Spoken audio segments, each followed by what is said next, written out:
Uttarakhand Rudraprayag district Ukhimath की रहने वाली हूँ। इस अभियान की विद्यार्थी हूँ, सीख रही हूँ इस खूबसूरत से अभियान को अपनी ग्रेट अपलाइनों के सानिध्य में। मैं प्रणाम करती हूँ इस मंच के माध्यम से आदरणीय टीसी सर, हमारे अभियान के संस्थापक।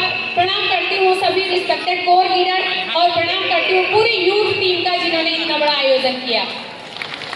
मेरी इस अभियान में पिछले 4 साल पहले शुरुआत हुई थी। मेरी किसी पड़ोसी के माध्यम से मुझे ये अभियान मिला था।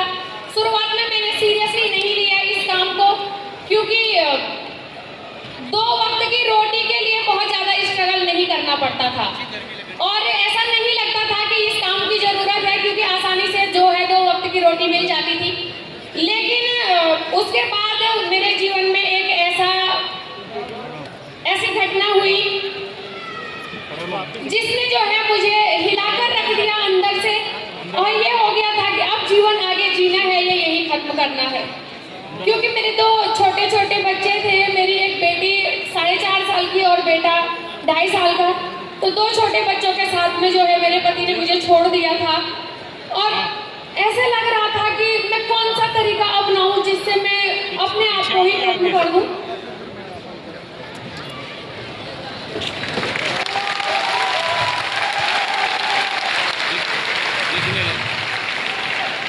बहुत बार मैंने कई कोशिशें की आत्महत्या करने की, लेकिन जो मेरे 2 छोटे बच्चे थे उनका चेहरा देख के मैं ये कदम नहीं उठा सकती थी।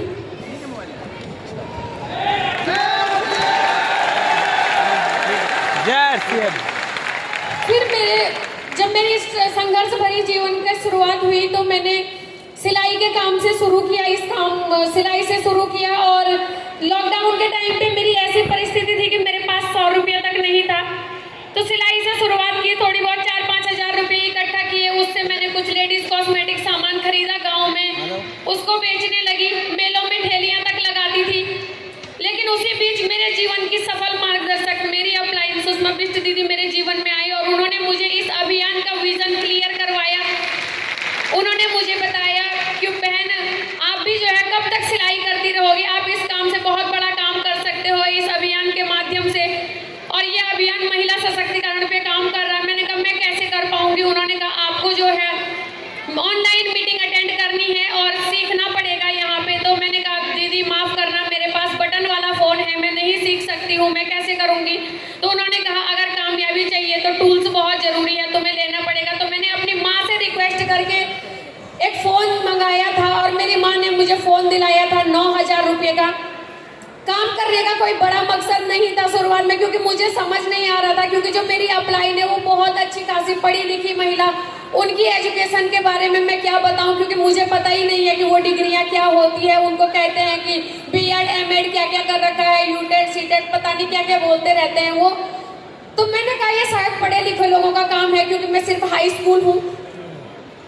और मैंने यहाँ पे जो है मुझे लगा मेरे बस का नहीं है, मैं नहीं कर पाऊंगी। लेकिन मेरी अपलाइन ने मुझे विश्वास दिलाया, भरोसा दिलाया कि नहीं तुम कर सकते हो। तो शुरुआत में मकसद था सिर्फ 9,000 रुपये का फोन जो मेरी माँ ने दिलाया है उसकी कीमत वसूल होनी चाहिए। तो वहाँ से शुरुआत की थी।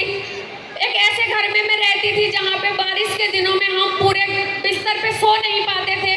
तीनों, हम मेरे 2 बच्चे और मैं, हम तीनों 3 बेड के कोने पकड़ के सो जाते, क्योंकि बीच बिस्तर में पानी टपकता था और नीचे जो है बर्तन रखने पड़ते थे। तो इस संघर्ष के साथ मैंने इस काम को शुरू किया और मैं धन्यवाद करती हूँ आदरणीय टीसी सर का, जिन्होंने सही में महिला सशक्तिकरण के ऊपर काम किया है, सिर्फ बातें नहीं। अगर आज ये अभियान नहीं होता, पता नहीं मैं इस दुनिया में होती नहीं होती, और होती भी तो पता नहीं कहाँ किस गुमनाम की जिंदगी जी रही होती। तो एक ऐसी जगह से आने के बाद जो है मुझे यहाँ पर आज इस लेवल पे स्टार पर्ल के लेवल पे हूँ। और पहली बार जब मैं नेक्स्ट जनरेशन के प्रोग्राम में आई थी, मैं उस कोने में एक जगह पे बैठी थी। मैंने यहाँ पे लोगों को सुना और मैंने कहा अभी तुम्हारी भी उम्र है, तुम कर सकते हो। और एक दिन जो है अंडर 30 के रूप में यहाँ पे आना है इस मंच पे। और आज जो है मैं सभी अपनी ग्रेट अपलाइनों को प्रणाम करती हूँ, धन्यवाद करती हूँ, जिनकी वजह से आज मैं यहाँ पे हूँ, जिन्होंने मुझे बहुत सपोर्ट किया, सहयोग किया। और मैं हर महिला को कहती हूँ कि अगर मैं कर सकती हूँ तो आप सभी कर सकते हैं। क्योंकि आरसीएम अभियान हर किसी के लिए, ये हमें विरासत में नहीं मिला है, ये हमें जन जन तक पहुंचाना है। और मैं बोलती हूँ अगर आप जन जन तक पहुंचाने में कामयाब हुए तो यहाँ पे कोई महिला जो है स्ट्रगल करने के बाद आत्महत्या करने के बारे में नहीं सोच सकती है, हर किसी को राह मिल सकती है। तो बहुत बहुत धन्यवाद करती हूँ मैं एक बार फिर से सभी अपनी अपलाइनों का जिन्होंने मुझे यहाँ तक आने का मौका दिया।